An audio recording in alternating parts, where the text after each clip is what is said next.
बिस्मिल्लाहिर्रहमानिर्रहीम।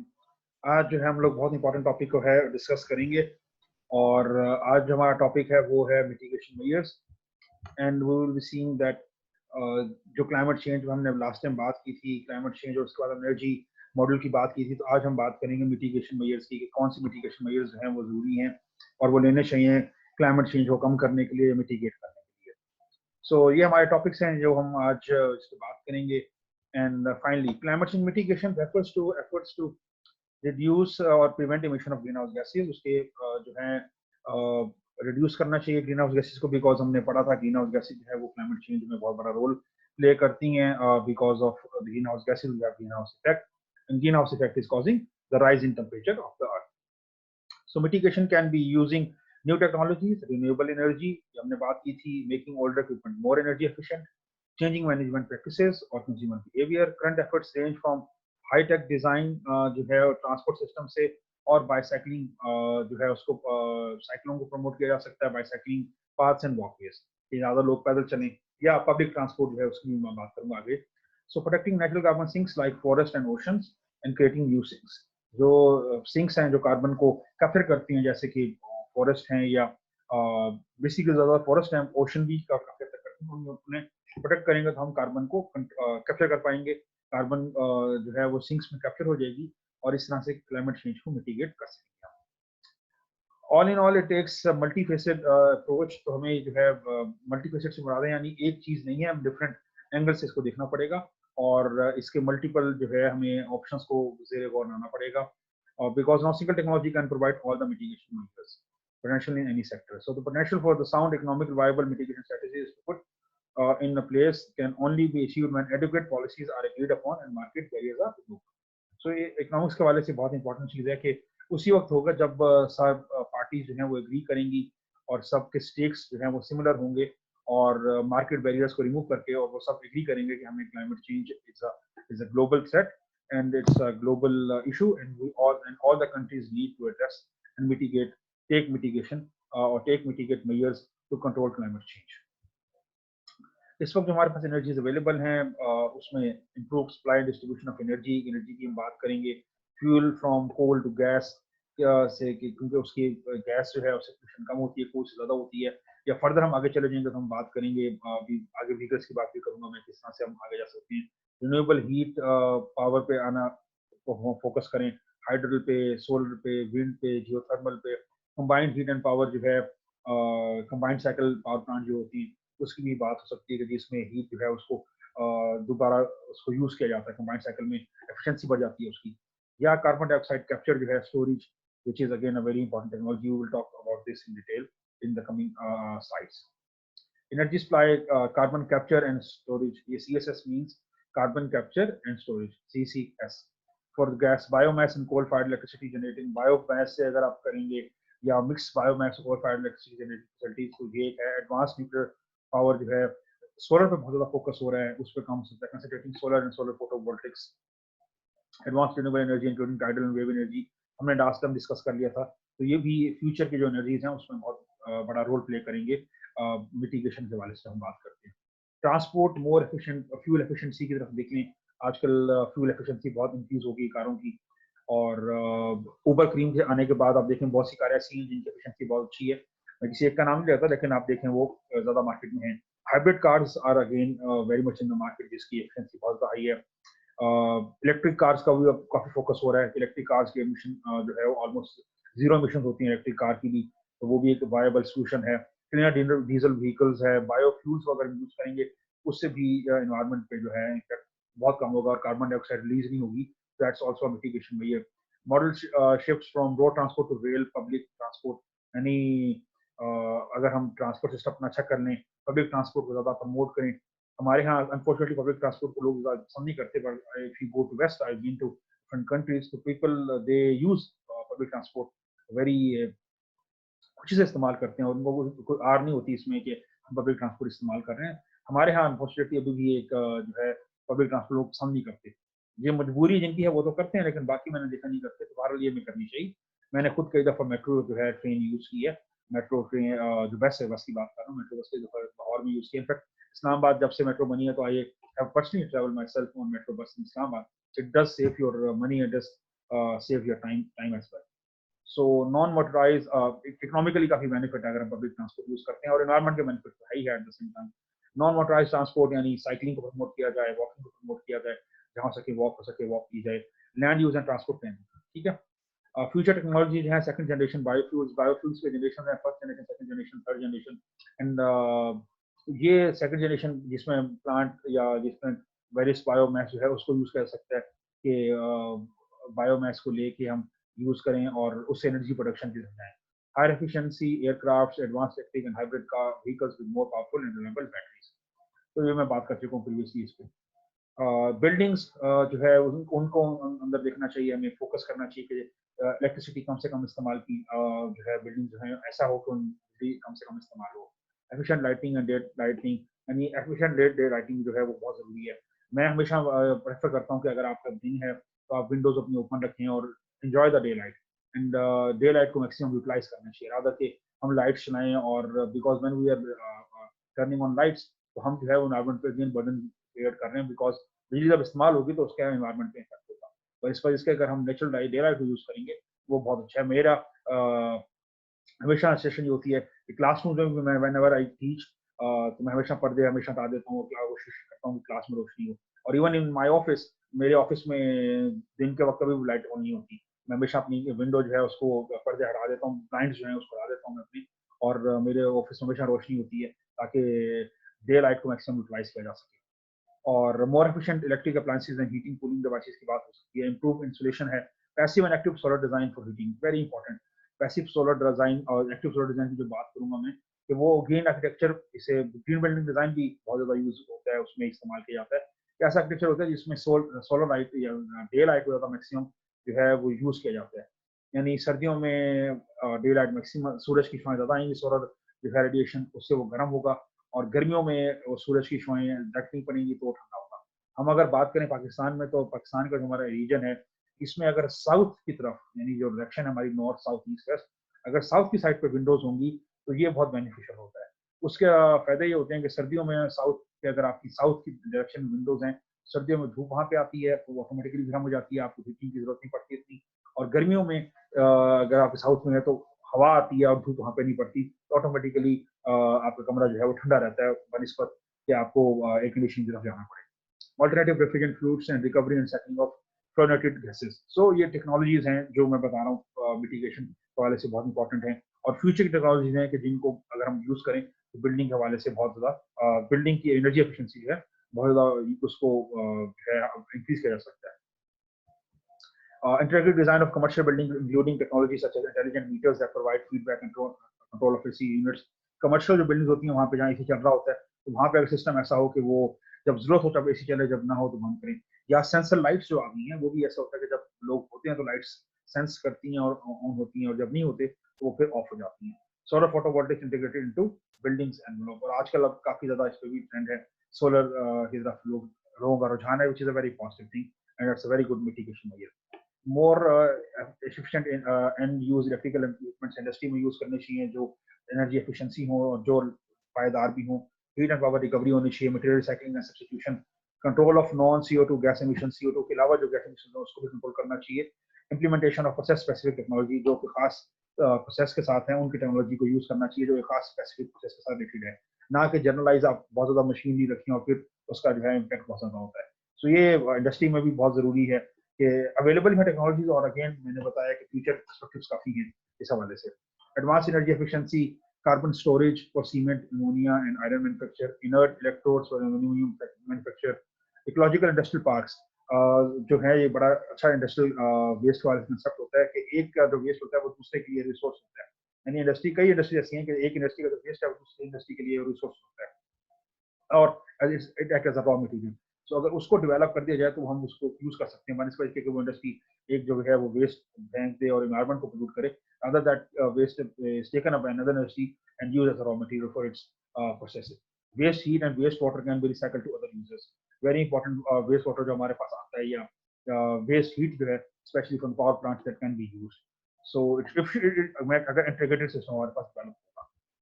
Agriculture improve crop and grazing land management to increase soil carbon storage, restoration of cultivated पीट land जो हमने PT यहाँ पे जो इस्तेमाल हुआ वो ये मुराद है। PT soils and degraded lands, improve rice cultivation techniques and livestock techniques को इम्प्रूव करना चाहिए ताकि सीओ मीथेन के एमिशंस हैं उसे कम किया जा सके। Nitrogen fertiliser application techniques to reduce NO2 emissions, improve energy efficiency, dedicated energy crops to replace fossil fuels। और फॉसल फ्यूल्स के लिए जो बायो फ्यूल्स की हम बात करते हैं तो खास वो क्रॉप्स की ग्रोथ की जाए जो फ्यूल एफिशिएंट हैं, और वो फॉसल फ्यूल्स की जगह पे उन बायो फ्यूल्स के जो वो जो सिर्फ क्रॉप्स हैं जैसे बायोडीजल है, ताकि जिन जेट्रोफा से जिसका बायोडीजल निकलता है उन क्रॉप्स को ग्रो करें उन एरियाज में जहाँ पे आपको ये नहीं कि फूड क्रॉप्स खत्म किया जाए, फूड क्रॉप्स के अलावा एनर्जी एफिशिएंट क्रॉप्स को ग्रो किया जाए ताकि वो एनर्जी के नीड्स को मीट कर सकें और हम फॉसल फ्यूल से जो है वो कम से कम उसके यूज की तरफ जाएं। एग्रीकल्चर इम्प्रूव क्रॉप यील्ड्स हैं, GE cropping which is genetically engineering जो है cropping which is very important, यानी फ्यूचर टेक्नोलॉजी जो है जिससे हम जा सकते हैं। सो इम्प्रूव क्रॉप यील्ड्स है, जेनेटिकली जो इंजीनियरिंग क्रॉपिंग है या हमारे पास जो जेनेटिकली इंजीनियरिंग क्रॉप्स हैं उन पर हम जा सकते हैं विच हैव हाई यील्ड्स। यानी मिसाल के तौर पे ऐसे अब इस पर काफ़ी काम हो चुका है, जिस मिसाल के तौर पे अगर मैं बात करूँ पोटैटो की, तो आलू जो है उनके अंदर ऐसे काफ़ी ऐसे आलू हैं जो उसकी न्यूट्रिशनस वैल्यू बहुत ज़्यादा है जेनेटिकली इंजीनियरिंग के नतीजे में, और एक तो यील्ड बढ़ गई और एक न्यूट्रिशनल वैल्यू जो है वो बहुत ज़्यादा इंक्रीज कर गई।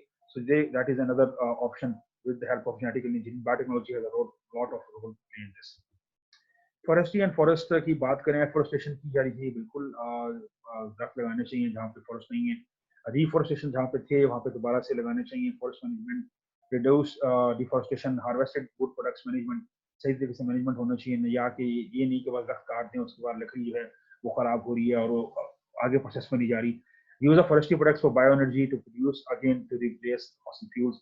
आई will talk about urban forestry here which is a very good आजकल जो नई चीज है, शहरों में जो है फॉरेस्ट्री को प्रमोट किया जाता है। ऐसी प्लेसेस फुटपाथ हैं आपके पास, ऐसी जगह जहाँ पे दरख्त लगा सकते हैं। Urban forestry is a very very emerging field. मेरा काफी इस हवाले से काम भी है, मेरी रिसर्च की इस हवाले से लाहौर में अर्बन फॉरेस्ट्री काफी कि लाहौर में जो है काफी पॉजिटिव चीज है, आपको नजर आती है। हम जब बात करते हैं लाहौर, तो Lahore is greener than much many other cities of Pakistan. जितने बाकी शहरों में से लाहौर काफी ग्रीनर है, तो यहाँ पे उसकी रीजन ये है कि अर्बन फॉरेस्ट्री यहाँ पे प्रमोट की जाती है और ये प्रमोट होती है, which is a very positive sign.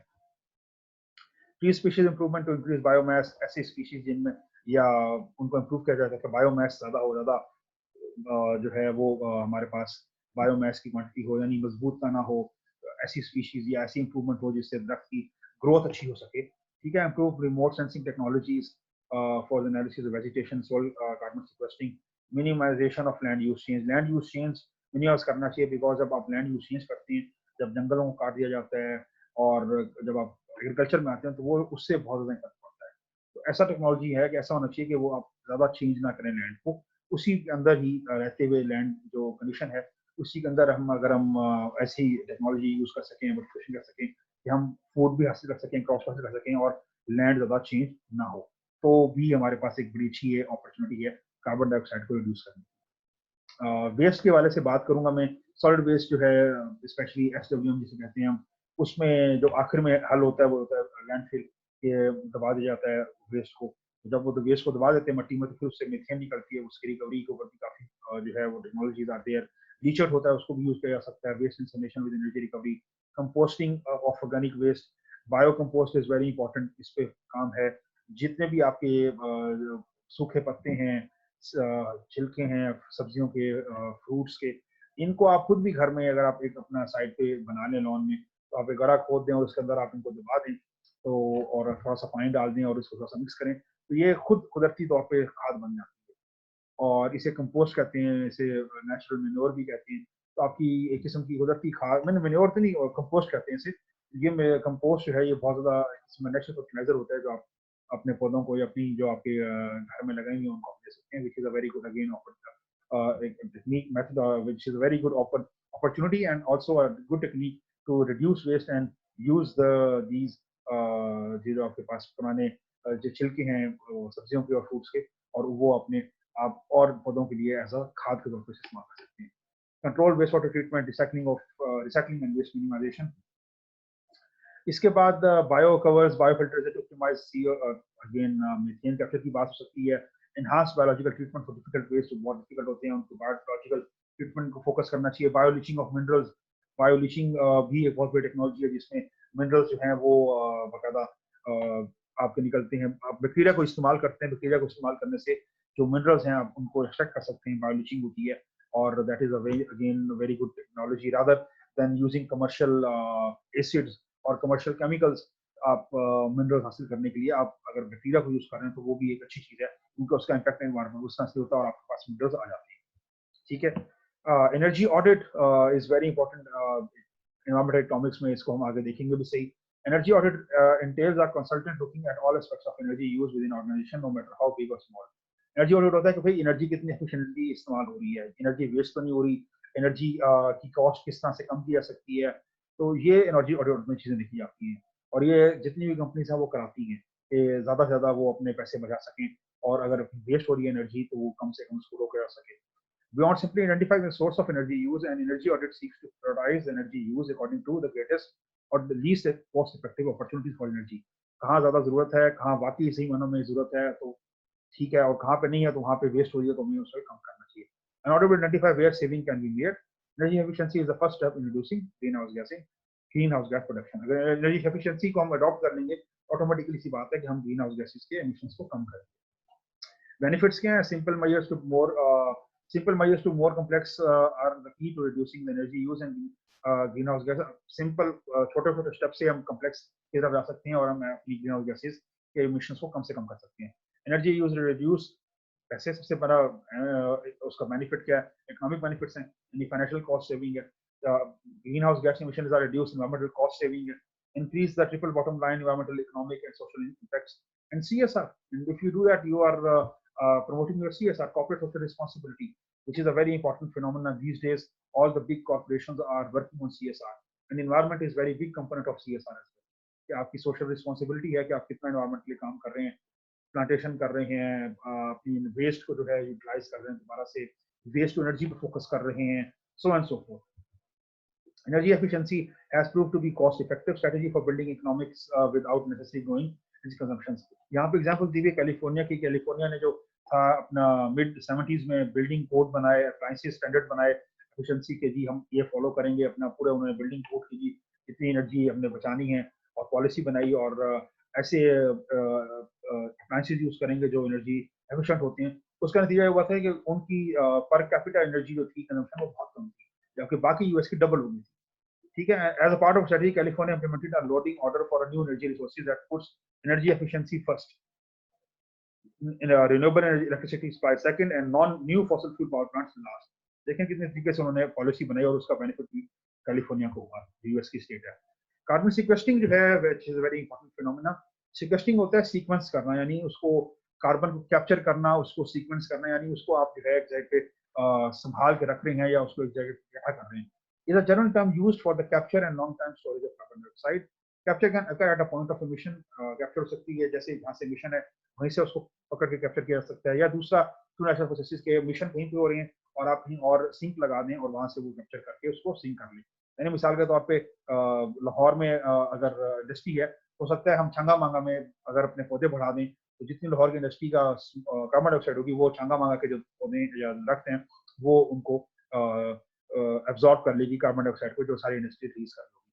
So that is a natural process. और दूसरा होता है कि डायरेक्ट ही हम चिमनीज के ऊपर या डायरेक्ट जहाँ से कार्बन डाइऑक्साइड इमिशन है वहीं से हमारे पास सिस्टम हो और हम उसको पकड़ के कार्बन को आगे इस्तेमाल कर लें, उसे कहते हैं direct carbon dioxide at the source सीक्वेस्टिंग।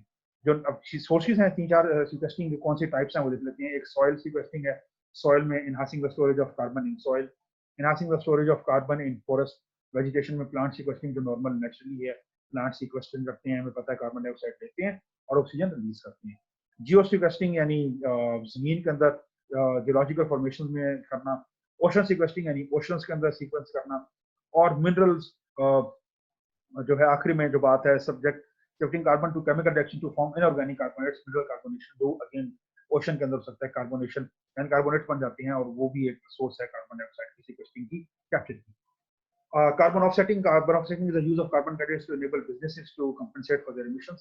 Carbon offsetting हमने जब याद है लास्ट टाइम बात की थी उसमें कार्बन क्रेडिट्स में वहाँ पे यूज होती है कि जी आप अगर प्रोड्यूस कर रहे हैं तो आप अपने कार्बन क्रेडिट्स को जो है रिप्लेस कर लेते हैं कि आई एम मेरा इतने कार्बन डाइऑक्साइड के इमिशंस हैं तो मैं क्रेडिट्स इतने सारे परचेज करूंगा कार्बन डाइऑक्साइड के, या मैं ऑफसेट कर देता हूँ कि जी मेरे किसी कार्बन डाइऑक्साइड एमिशन तो उसके बदले में मैं प्लांटेशन लगा कर देता हूँ, या मैं ये मिटिगेशन मेजर्स हैं, या this is how the companies are basically कि जी हम कार्बन जो है यहाँ पे हम इमिट कर रहे हैं, तो उसके बदले में हम जो है प्लांटेशन कर देंगे, या हम नई टेक्नोलॉजी में इतना हेल्प आउट कर देंगे, तो वो ऑफसेटिंग करते हैं, but that is again debatable topic.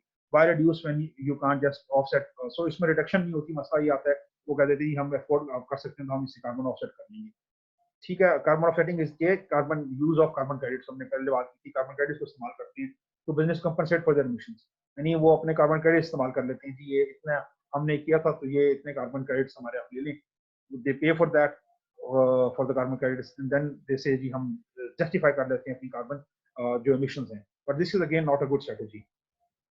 Okay, carbon sink क्या है? वो चीज है कार्बन सिंक जो कि कार्बन को कैप्चर करता है। It's a natural process that accumulates and store carbon from an indefinite period such as growing forest, जैसे फॉरेस्ट है जो ग्रो कर रहा है तो कार्बन डाइऑक्साइड को स्टोर करता जाएगा। Carbon sink stores more carbon than it limit, सीधी सी बात है वही होगा सिंक जो ज्यादा स्टोर करेगा और बनस्पति से वो emit करे। Our assumption that planting trees and reducing deforestation is just as reducing emission from fossil fuel is not really false। बस ये कहना कि जी हम पौधे लगाए जाएं और फॉसिल फ्यूल भी जलाते जाएं तो ये वायबल नहीं, हमें फॉसिल फ्यूल के जलाने को भी कम करना पड़ेगा, यूज को कम करना पड़ेगा, फिर कार्बन सिंक का सीमा पैदा होगा। ये नहीं सकता कि आप एक तरफ से कहें कि हम फॉसिल फ्यूल जला रहे हैं और कार्बन डाइऑक्साइड यूज कर रहे हैं, दूसरी तरफ हम पौधे लगा रहे हैं और वो पौधे कैप्चर कर देंगे। It's not like this, we have to stop the use. ये नेचुरल सिस्टम है सॉइल का। आप देखें कार्बन डाइऑक्साइड जो है वो सॉइल से भी आ रही है और फिर प्लांट्स उसको अब्सॉर्ब कर रहे हैं above the ground and below the ground, how the carbon sink basically works। so below the ground microorganism जो हैं वो इसको देख रहे हैं, सॉइल ऑर्गेनिक मैटर है, डिकम्पोजिशन है, और फिर पौधे उसको ले रहे हैं, ठीक है, और साइकिल में जो है above ground and below ground तो कार्बन सिंक जो है हमारे पास नजर आ रहे हैं। बेसिकली जो है plants they are the major carbon sink. Soil स्टोकेस्टिंग की हम बात करते हैं because plants are again part of the soil में होते हैं, और soil contains more than 700 to 3000 gigatons of carbon dioxide, then much more than that in the atmosphere।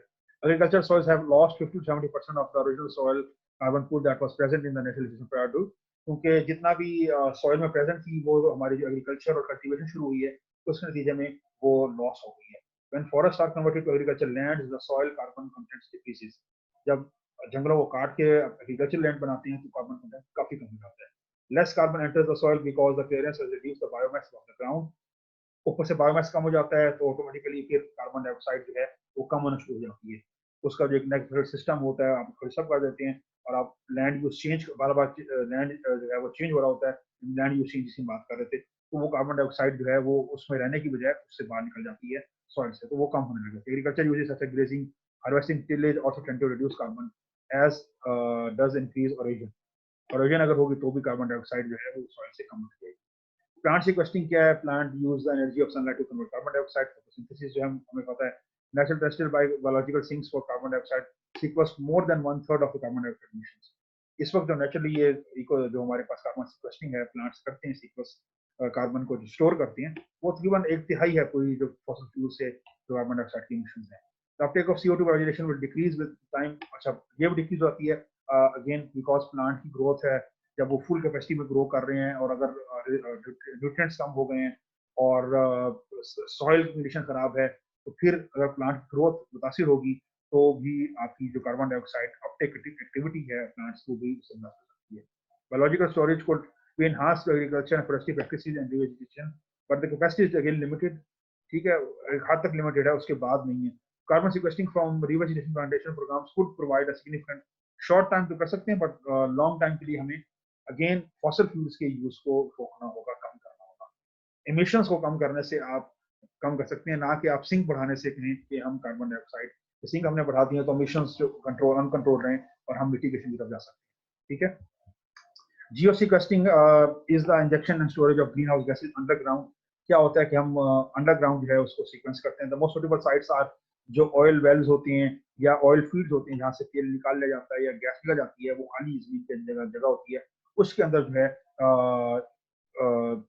Fill किया जाता है कार्बन डाइऑक्साइड को। Geosequestering is a part of 3 component scheme of carbon capture of CO2 either और before after. Company को यहाँ commercial जहाँ पे चल रहा है वहीं पे जहाँ से वो हो रहा है उससे लेके transport of CO2 to the side of storage, injecting and storage of, but this is very expensive technology. Norway में काम हो गया जीरो सिक्वेस्टिंग वाले से, कार्बन सिक्वेस्टिंग अंडरग्राउंड हो रही है, बट इट्स वेरी एक्सपेंसिव। आप कार्बन डाइऑक्साइड को पंप करती हैं नीचे, पहले आप तेल निकाल लेती हैं, या ये देखना EOR जो enhanced oil recovery, injecting CO2 into the oil containing reservoir to pressurize the reservoir and improve the rate of flow of oil। Oil आ जाता है और जो नीचे ऑयल की जगह जो खाली है जहाँ से निकला है ऑयल, और वहाँ पे आप कार्बन डाइऑक्साइड को कर देते हैं। The displace oil is push through the well bore while most of CO2 remain underground in the reservoir, but this is very expensive technology. However, it's again a new technology and there is work is still going on in this regard. Ocean sequestering, जिस तरह plants करते हैं उसी तरह ocean भी करते हैं। The ocean represents largest carbon storage on Earth. Before industrial evolution, it contained 60 times much carbon as atmosphere and 20 times much as land vegetation. But ocean has also, it has been a significant sink for the anthropogenic CO2 emission of similar magnitude. But with the land, as with the land sink, the ocean sink also decreased in strength. Increasing CO2 concentration in the upper layer of the ocean is also causing ocean acidification. क्योंकि एक हद तक तो carbon dioxide की जो value थी या amount थी उसके बाद उसमें तो सिंक था, लेकिन जब वो ज्यादा बढ़ गई है तो उससे प्रॉब्लम्स आ रही हैं। अगर ज्यादा कार्बन डाइऑक्साइड होगी, अगर वो मिक्स हो गया पानी के साथ तो एसिडिफिकेशन हो जाती है, कार्बोनिक एसिड बन सकता है, and that is causing problems. ठीक है, severe consequence for marine organism and ecosystem। Sea oceans are heating up and acidifying। Temperature जब राइज होता है ओशन का, मैंने बताया ग्लोबल वार्मिंग क्लाइमेट चेंज, वो के ज्यादा कार्बन डाइऑक्साइड उसमें मिक्स होगी, और वो जब मिक्स होगी तो वो एसिडिफिकेशन हो सकती है, that is going to be big problem, और उसकी सिंक की कैपेसिटी जो है वो कम हो जाती है। CO2 dissolved in seawater by combining with the carbonate ions, but the number of these ions is limited and concentration decreases. This will limit the rate at which CO2 will be taken up। तो वो carbonate ions के साथ जो है वो तब मिलती है, तब वो सीक्वेंस होती है। या इसके अलावा हम बात करेंगे फाइटोप्लैंक्टन्स की, जो छोटे छोटे माइक्रो ऑर्गेनिजम्स हैं जो फोटोसिंथेसिस करते हैं, तो and they incorporate CO2 in biological material, but as with the terrestrial photosynthesis there comes a saturation point। उसकी भी एक कैपेसिटी है, एक हद तक फोटोसिंथेसिस हो सकती है, उसके बियॉन्ड नहीं हो सकती, तो वो भी एक लिमिट तक। लेकिन अगर CO2 आप रिलीज करते हैं तो उससे ज्यादा CO2 को वो कैप्चर नहीं कर पाएंगे, और ऑक्सीडेशन भी हो जाएगी, कार्बोनेट आयंस भी कम है, तो ओशन सिक्वेस्ट्रेशन जो है वो भी काफी हद तक कम हो जाएगी। तो ये भी एक बहुत बड़ा जो है इशू आ सकता है। देखो, बट मतलब although this is a method, yeah, this method is there present to sequence carbon dioxide, but if we will not control the amount of carbon dioxide, then even this method will not be that much efficient। So there are many ways to which we can mitigate carbon dioxide from the atmosphere. Reduce energy use by implementing energy efficiency principles. Ensure all future technologies is developed with minimum energy use during design, manufacture, and operation. Enhance natural carbon sinks such as soil, plants, and oceans. Carbon capture storage is gaining rapid growth with schemes being implemented and research is being done. It is evident that a broad range of solutions and measures are needed to alleviate the impact of climate change, and there is no one solution. So we have to have a mix of all these, the mitigation measures that I have explained you all। So summary में तकरीबन सारी चीजें दोबारा से बात हो गई है।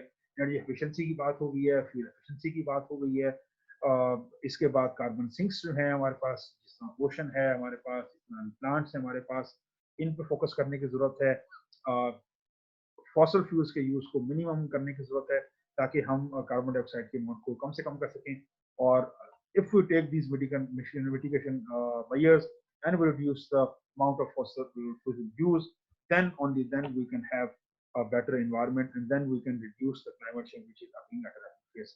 So these are the future reading references, and in the next slides we will talk about IPCC जो मैंने लास्ट टाइम बात की थी उसकी क्या पॉलिसीज हैं, और UNFCCC जो हमने लास्ट टाइम बात की थी, United nation framework for climate change, how and what they are doing in this regard। So this is it at the moment, and inshallah बस एक दो lectures हमारे और हैं, and then we will talk, then we will conclude the whole topic of climate change। Thank you very much।